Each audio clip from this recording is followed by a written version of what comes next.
Lihat nih. Sering nggak Ibu? Kalau kita baca, coba yang senang baca buku, coba cek itu buku-bukunya tuh. Pasti buku romantis yang novel dan buku cara-cara memperbaiki hubungan pernikahan. Tapi laki-laki sedikit buku itunya. Dia akan lebih banyak buku bagaimana memperbaiki mobil Anda. Bagaimana mendatangkan uang dengan cepat. Itu laki-laki. Nggak usah marah, Bu. Nggak usah marah.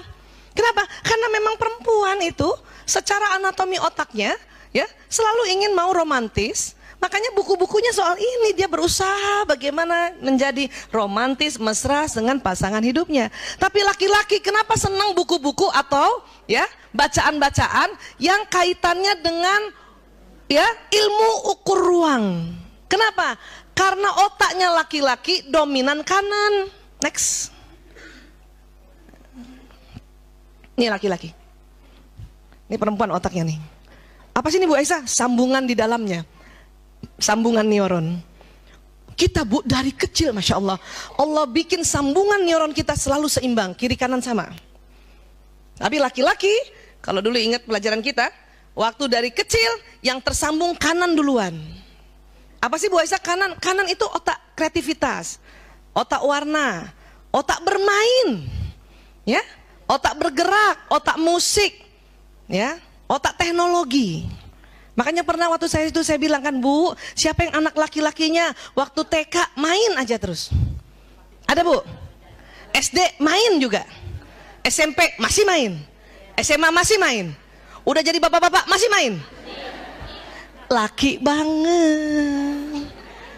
Karena memang otak kanan laki-laki itu lebih dominan. Walaupun pada saat usia mulai 18 tahun ke atas, kirinya laki-laki sudah mau menyamai kanan, tapi kanannya lebih dominan. Di sini ada ukur ruang. Makanya laki-laki senang dengan pekerjaan-pekerjaan yang ada kaitannya menghitung ruang gitu. Atau dia pergi keluar juga, ya. Makanya dia ya tertariknya sama, maaf, mobil kah, motor kah, kendaraan kah, bentuk-bentuk gedung kah, apa segala macam. Karena memang kanannya lebih dominan.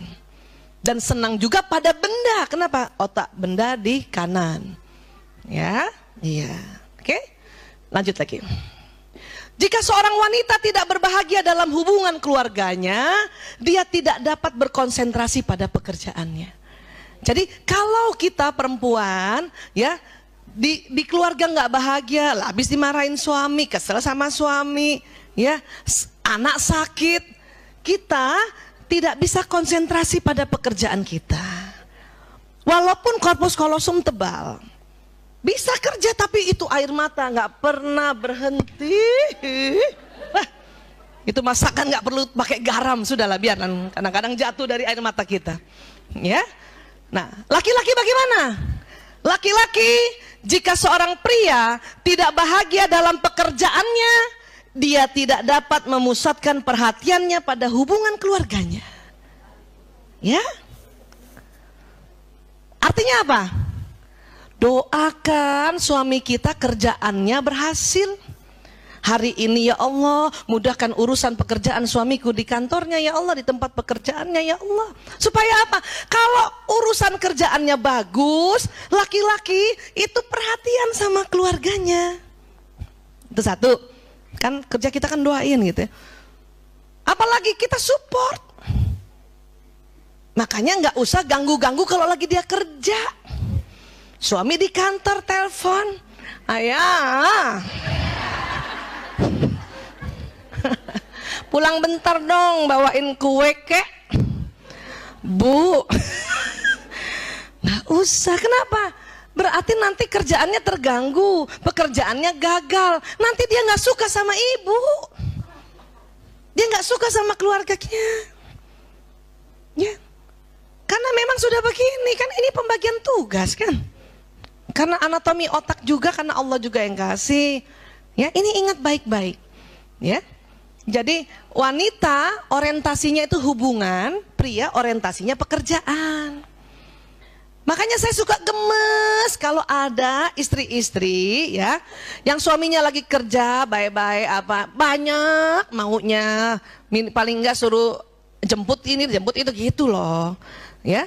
Kenapa? Kasihan nanti ya suami ini nggak suka sama kita. Kita menganggap, saya juga paham kenapa ibu-ibu suka banget suruh suaminya pulang bawain makanan kah bawa ini. Karena kita merasa begini. Kita menganggap juga ya mungkin laki-laki begini. Kalau dia ya bahagia dengan keluarganya maka dia bisa konsentrasi di kerjaannya. Kita menganggap begitu. Tapi ternyata setelah penelitian anatomi otak yang Allah berikan bukan begitu. Sampai sini bisa sepakat dulu ya Bu? Ya.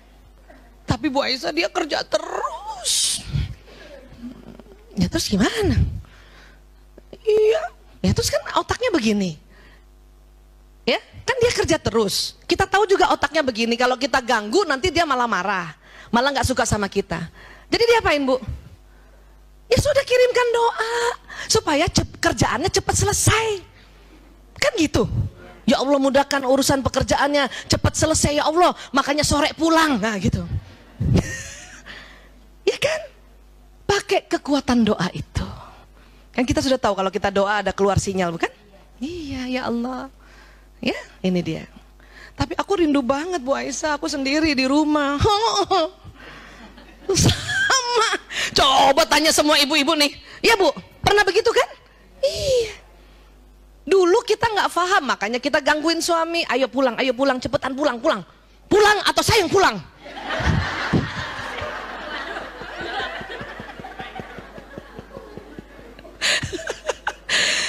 Aduh, Bu, terus terang saya pernah banyak salah itu. Kan memang saya dokter, saya belajar anatomi sejak tahun 87. Ya, mungkin teman-teman dokter di sini Mbak Yanti juga mungkin ya. Ini baru tahu 2006. Nikahnya 92 sampai 2006 salah. Bolak-balik suruh makan siang ke rumah, Mas. Makan siang di rumah dulu ya. Ya, salah. Salah. Setelah ada ini, oh no, rubah. Kalau mau jadi ya sakinah, berubah. Kita paham otaknya, ya berubah. Ya nih, oh gitu. Udah nggak pernah lagi ganggu, walaupun sunyi. Makanya bikin anak 5, biarin bapaknya nggak ada. Sampai 5 kumpul bapaknya nggak ada, dia pergi kerja, biarin nggak apa-apa, masih ada yang hibur, tinggal kita kirimin doa. Oh, ya selesai kantornya jam 10 malam, pulang dia bahagia. Kenapa? Selesai pekerjaannya sukses. Lumayan, cuman 1 jam bahagia kepada kita gitu. Kenapa? Kan pulang jam 10, ya jam 11 sudah tidur. Tapi bahagia gitu. Oke, ya lanjut. Mengapa pria membenci nasihat? Nah loh, siapa yang suka nasihatin suaminya nih?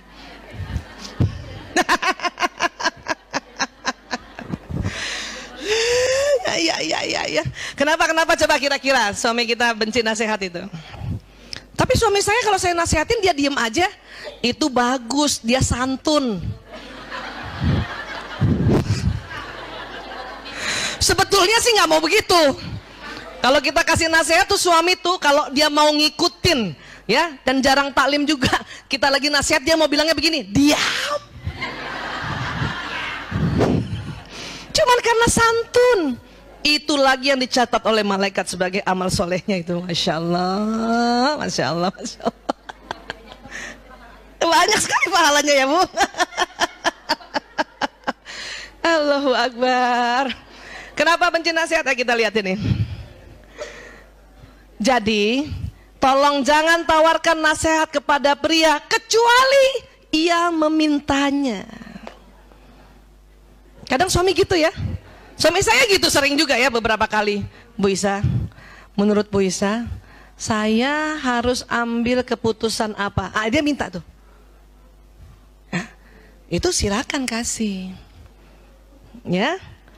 Saya kan sering nasihati kita semua sama-sama untuk hindari kata jangan ya. Artinya silakan. Nah, ini saya pakai. Kenapa? Kalau ada kata jangan, pakai kecuali. Maka jangan itu akan ditiadakan oleh kecuali. Tawarkan nasihat pada pria Jika ia memintanya kan. Ibu juga boleh nasihatin anak-anak ya. Jangan makan sembarangan, jangan makan sembarangan. Kalau cuman sampai situ ya, dia akan silakan makan sembarangan. Kalau ibu memakai kata jangan, harus ada kecuali. Jangan jajan sembarangan, kecuali kantin sekolah habis dan makanan bekal habis. Wah, gitu. Panjang amat nasihatnya. Ya, lanjut lagi. Ya. Tapi kadang-kadang waktu suami nanya kita, bilang sama dia, katakan padanya bahwa saya percaya mas bisa menyelesaikan itu. Itu dia. Katakan padanya, Anda mempercayai kemampuannya untuk menyelesaikan segalanya. Buat laki-laki itu penghormatan. Insya Allah. Ya, insya Allah. Itu dia nih. Udah berapa lama nih Bu begini kita Bu? Saya bertahun-tahun juga begini. Ya. Saking kepengen apa yang kita dengar nasihat dari kalau kita pergi taklim atau pergi kemana, ingin sekali kita nasihatkan suami supaya sama gitu ya. Tapi ternyata pria tidak mau begitu. Kenapa? Otak kanan pria adalah otak solusi. Makanya kalau pria kita lihat suami kita pulang, kita nggak, saya banyak ngomong suami ya karena memang sengaja ya, atau anak laki juga ya. Dia pulang, datang, duduk, kita cuma tanya, Abi capek ya, kan gitu. Iya, udah. Kalau mau ngomong panggil aku ya, ya. Kasih aja minum, udah tinggalin. Kenapa?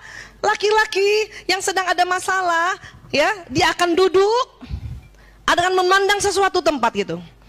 Kelihatannya kayak nonton TV padahal enggak. Kenapa? Dia sedang mencari solusi lewat otak kanannya. Otak kanannya. Walaupun anak laki masih kecil tuh. Ya. Nggak usah ribut. Iya, kita suka gitu. Mas, Mbok ya cerita sama aku. Aku kan istrimu. Ibu dari 5 anakmu. Kita sudah 26 tahun berumah tangga. Udah mau bilang teriak lagi tuh suami, diam. Tapi mau dapat pahala dia diem aja. Ya, itu tadi. Oke, ini dia. Anak laki-laki juga begitu. Anak laki-laki dia marah nampaknya. Kenapa nak? Enggak. Oh ya udah, kalau nanti mau ngobrol panggil ibu, ya. Kalau mau itu juga. Saya juga salah selama ini, anaknya 4 laki, ya. Punya anak 4 laki, lahir yang pertama 93, lahir kedua 97, lahir ketiga 99, ya kan? Lahir anak keempat 2005, ilmunya 2006. Berapa tahun tuh salah? Ya, selalu aja kita. Kenapa sih? Cerita dong sama bunda. Ya, bunda kan ibumu yang melahirkanmu. Aduh, males deh anak laki dengar kayak gitu ya. Nggak usah. Dan kalau laki-laki sudah datang sama kita dan dia cerita, berarti sudah ada solusinya. Jangan biarkan ngambang. Ya, karena anak laki-laki cerita, kita, oh gitu. Ending harus tanya, terus apa yang kamu dapat solusinya? Gitu. Dia senang sekali itu, ya. Walaupun kadang anak laki-laki namanya anak zaman sekarang kan, jadi apa yang kamu dapat solusinya? Belum ada sih. Lah ngapain sih sama ibu? Kadang-kadang begitu juga ya, namanya juga anak zaman sekarang. Sampai sini bisa paham Bu? Ya, oke ya.